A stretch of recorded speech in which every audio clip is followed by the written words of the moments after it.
पश्चिम त्रिपुराच्या मोहनपूरमध्ये एक मोठी बस दुर्घटना घडली आहे। येथील एका सहलीला जाणाऱ्या एसटी बसचा भीषण आग लागली आणि त्यानंतर जे काय घडलं ते ऐकून तुमच्याही अंगावर काटा येईल।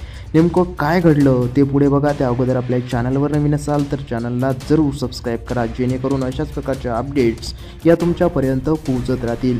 जिल्ह्यातील सिदई मोहनपूर चौमुनी परिसरात ही घटना घडली आहे। रविवारी पश्चिम त्रिपुरामध्ये पिकनिक आटपून परतणाऱ्या शाळकरी मुलांनी भरलेल्या बसला अचानक आग लागली।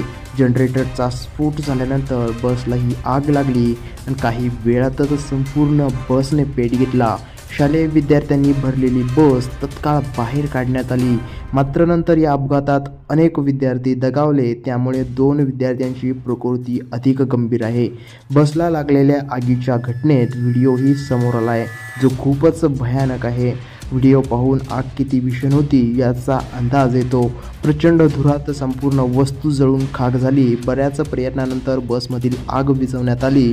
पश्चिम त्रिपुराचे पोलीस अधीक्षक किरण कुमार यांनी सांगितलं की जखमी विद्यार्थ्यांना उपचारासाठी JPG रुग्णालयात पाठवण्यात आलं। त्यापैकी 4 प्राथमिक उपचार करून घरी सोडण्यात आलं। जखमींपैकी 6 जणांना पुढील उपचारासाठी JP पंत रुग्णालयात सेवा मिळावी यासाठी आम्ही परिस्थितीवर बारकाईने लक्ष ठेवून आहोत। सहलीला आनंद लुटताना सर्वांनी सतर्क राहावे असे आवाहन सुद्धा या ठिकाणी करण्यात आले।